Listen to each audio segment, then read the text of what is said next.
नमस्कार साथियों, स्वागत है आप सभी का शिक्षक गढ़ के यूट्यूब चैनल पे। साथियों, आज का टॉपिक काफ़ी महत्वपूर्ण होने वाला है शिक्षक भर्ती के अभ्यर्थियों के लिए। तो सबसे पहले निवेदन है आप लोगों से, यदि आप शिक्षक भर्ती की तैयारी कर रहे हैं तो चैनल को जरूर सब्सक्राइब करें और बेल आइकन को प्रेस कर लें। साथियों, ये चैनल पूरी तरीके से शिक्षक भर्ती को डेडिकेटेड है। तो साथियों, आज का जो हमारा टॉपिक है वो टॉपिक बहुत ही महत्वपूर्ण और बहुत ज्वलंत मुद्दे वाला है। साथियों, जो बच्चे शिक्षक भर्ती की तैयारी कर रहे हैं या शिक्षक भर्ती की राह देख रहे हैं, तो साथियों उनके मन में एक प्रश्न जरूर जो है बैठा हुआ है कि लगभग हम कितना स्कोर कर लें, कितना अपना जो गुणांक है बना ले जाएं कि हम आगामी शिक्षक भर्ती में अपनी एक सीट सुनिश्चित कर लें। साथियों देखिए, ये बताना तो बहुत ही कठिन है, क्योंकि जब तक पदों की संख्या नहीं एग्जैक्ट पता होगी और कितने लोगों ने आवेदन किया है, प्रश्नों का जो लेवल था वो कैसा था, लेकिन फिर भी हम एक सार्थक जो है अपनी एक सार्थक दिशा में चल करके किस तरीके से कटाव बनेगी उस पर हम चर्चा करने वाले हैं साथियों। तो देखिए, सबसे पहले ये जो भर्ती आने वाली है वो एक बड़े पदों की भर्ती है साथियों। मिनिमम मान के चलिए कि लगभग हम लोग एक उम्मीद लगाते हैं कि लगभग 50,000 पदों पे अगर भर्ती आती है, हम उसी के सापेक्ष मान करके चलेंगे कि लगभग 50,000 पद अगर आते हैं मिनिमम, तो कितनी कटाव या कितने गुणांक तक आप सेफ हो जाएंगे। ठीक है साथियों। तो देखिए, सबसे पहली बात ये साथियों कि यदि आप जनरल से हैं, ठीक है, पिछली बार जो है 67-68 तक गया था लगभग, और 68 तक आपने जो है एक सीट सुनिश्चित कर लिया था जनरल कैटेगरी वाले, ठीक है। और जो कैटेगरी में आते हैं वो थोड़ा सा 1-2 गुणांक नीचे थे, बाकी SC ST वालों का और भी नीचे था, ठीक है साथियों। तो हम जनरल की बात करते हैं, क्योंकि अगर जनरल का स्कोर लगभग आप जनरल के स्कोर को अगर आप जो है टारगेट करके चलेंगे तो निश्चित रूप से अगर आप कैटेगरी में हैं तो आपका चयन होना एकदम 100% श्योर है साथियों, ठीक है। आप जो है जनरल से ही अपना कट ऑफ का निर्धारण कर सकते हैं। तो सपोज दैट मान के चलिए साथियों कि पिछली बार का जो कट ऑफ 67-68 गया हुआ था जनरल के लिए, अगर उनका गुणांक इस बार मान के चलिए हम, क्योंकि कंपटीशन बढ़ा है साथियों काफ़ी इस बार जो है जिनका एकेडमिक हाई है, ठीक है, 69,000 भर्ती को अगर हम छोड़ दें तो इधर सारे जो 17 बैच, 18 बैच, अब 19 बैच भी आ चुका है साथियों। BEd BTC के काफ़ी बैच हो चुके हैं, ठीक है। तो ऐसे में साथियों कंपटीशन का लेवल जो है वो बढ़ गया है। लगभग 15 लाख अगर बच्चे बैठ रहे हैं और 50,000 सीट आती है तो लगभग 14.5 लाख बच्चे इसमें से बाहर होंगे साथियों।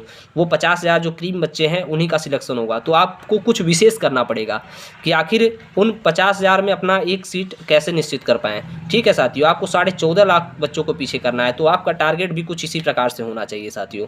तो मान के चलिए कि यदि आप जनरल से बिलोंग करते हैं तो अगर 68 गया था तो 5 गुणांक का मार्जिन लेकर के चलिए साथियों, ठीक है।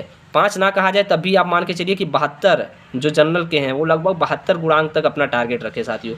देखिए, जो भी टारगेट बताया जा रहा है ये मैक्सिमम नहीं है साथियों, ये सिर्फ और सिर्फ मिनिमम कट ऑफ है। ऐसा नहीं है कि आप अपने को एक सीमा में बांध दीजिए, सीमा में मत बंधिए साथियों। मैं 72 बता रहा हूँ तो मान के चलिए कि मिनिमम 72 समझिए, ठीक है। लेकिन आप 72 के आंकड़े को जरूर टच करें, ठीक है। अगर आप 72 तक अपने गुणांक को ले जाने में सफल होते हैं तो मान के चलिए कि आप लड़ाई में हैं। अगर आप जितना आगे गेन कर सकते हैं ये तो और भी अच्छी बात है साथियों। मैं मिनिमम इसलिए मैं बार बार कह रहा हूँ कि मिनिमम मैं कट ऑफ बता रहा हूँ कि 72 गुणांक अगर आप जनरल के हैं तो आप रख के चलिए साथियों। अगर कैटेगरी में आते हैं OBC वगैरह तो 70 तक खींचिए साथियों, और अगर और भी SC ST OBC में तो और नीचे आइए। लेकिन ये मान के चलिए मिनिमम कट ऑफ चाह रही है यदि आप 72 तक। अब कुछ बच्चे कहेंगे कि 72 कट ऑफ की अगर बात कर रहे हैं और जिनका एकेडमिक लो है, भाई क्या टेंशन है भाई, सुपर टेट है, सुपर टेट में खींच दीजिए। जैसे देखिए, कॉपी पेन से निकालना मैं बता दूंगा और आप लोगों को आता भी होगा, लेकिन फिर भी मैं एक ओरली तरीका मौखिक बता रहा हूँ साथियों। मान के चलिए जो अगर 100 नंबर अगर आप सुपर टेट में गेन करते हैं तो सब कुछ चेंज करने के बाद 100 पे समझ लीजिए 40 गुणांक बन रहा है साथियों। कितने बन रहे हैं? 40 गुणांक। अब अगर मान लीजिए किसी बच्चे का जो है 100 पे 40 है तो आप हर प्रत्येक 5 नंबर पे 2 गुणांक बढ़ता है साथियों। यानी कि अगर किसी बच्चे ने 100 नंबर लाया तो उसको 40 गुणांक बना, और अगर उसका एकेडमिक 30 है ऑलरेडी तो 40 30 70 तो यहाँ उसका 100 नंबर पे ही हो जा रहा है। यानी मैंने कहा कि जनरल के लिए 72, तो मान के चलिए कि 105 नंबर अगर होता है सुपर टेट में तो आपका गुणांक 42 हो जाता है, और अगर 110 नंबर होता है तो आपका गुणांक जो है कितना 44 हो जाता है साथियों। अगर 115 होगा तो 46 हो जाएगा, 120 होगा तो 48 हो जाएगा साथियों। तो इस प्रकार से अगर हम देखें कि अगर आप 120 तक जनरल के हैं, अगर आपने 120 नंबर वहाँ पे खींच दिया सुपर टेट में तो आपके 48 गुणांक रेडी हो जाएंगे साथियों। कोई मैटर नहीं करता का एकेडमिक कितना है, ठीक है। आप एक अच्छे लेवल पे आके खड़े हो जाएंगे। कई लोग जो है कहते हैं कि मेरा एकेडमिक लो है, अरे भाई, निराश होने से अब क्या हाथ लगेगा? आपके एकेडमिक आप उसमें तो सुधार कर नहीं सकते, आप मेहनत करिए। काफ़ी बच्चों ने जो है पिछली भर्तियों पीछे के जो भी 68,569 में एक अच्छा स्कोर करके दिखाया है, आप भी कर सकते हैं। ऐसा नहीं है, अगर आप 130 तक कर दीजिए, कोई भी एकेडमिक वाला आपके अगल बगल नहीं आएगा। तो जो भी हमारे पास जो हमारी परिस्थितियां हैं उनमें हमको बेहतर करने का प्रयास करना चाहिए। यदि आप जो है स्कोर कर ले जाते हैं 120 तक, सुनिश्चित 125 खींच लीजिए, तो एकेडमिक का रोड़ा जो आप लोग एकेडमिक का रोना रोते हैं, तो आप खुद ही सोचेंगे कि ये सब कुछ कोई भी बाधाएं आपके बीच में, आपके सिलेक्शन के बीच में नहीं आ पाएंगी। ये चीज़ आपको सोच करके चलनी है साथियों। यदि आपका एकेडमिक लो है तो आप उसको सही नहीं कर सकते, लेकिन सुपर टेट में आप इतनी मेहनत कर दीजिए कि लगभग लगभग आपके इर्द गिर्द भी कोई एकेडमिक वाला भटकने ना पाए। ठीक है साथियों, जो लोग ये भी ये कहते हैं, पहले वो सुन ले एकदम कान खोल करके।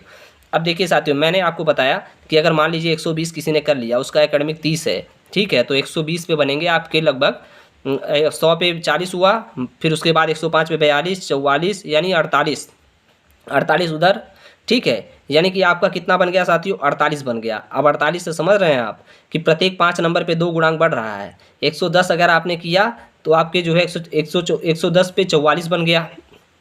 ठीक है साथियों, और 115 पे 46 हो गया, और 120 पे 48 गुणांक हो गया। और किसी ने अगर 30 गुणांक पहले ही गेन करके रखा है तो आप एक उम्मीद लगा सकते हैं कि उसकी सीट कोई भी बच्चा लेके नहीं जा पाएगा। एक सीट उसके लिए रखी हुई है साथियों, मान के चलिए। ठीक है, 78 गुणांक मामूली बात नहीं है साथियों। तो अगर जिनका मान लीजिए मैं 25 गुणांक अगर कोई बच्चे रखते हैं, 25 गुणांक अगर उनका एकेडमिक में आ रहा है, जो बहुत एवरेज जो लगभग बता रहे हैं लोग, 25 मेरा बहुत कम है, 25 है, तब भी आप 120 अगर खींच दीजिए साथियों, ठीक है, तब भी आप 72 पहुंच जा रहे हैं, 73 पहुंच जा रहे हैं, 48 उधर हो गया, 120 का 48 गुणांक बन गया। और अगर आपके 25 ही गुणांक बन रहे हैं तो 8 5 13 73 पहुंच जा रहे हैं साथियों। 72 की ही मैं बात कर रहा हूँ कि 72 टच करके रखिए।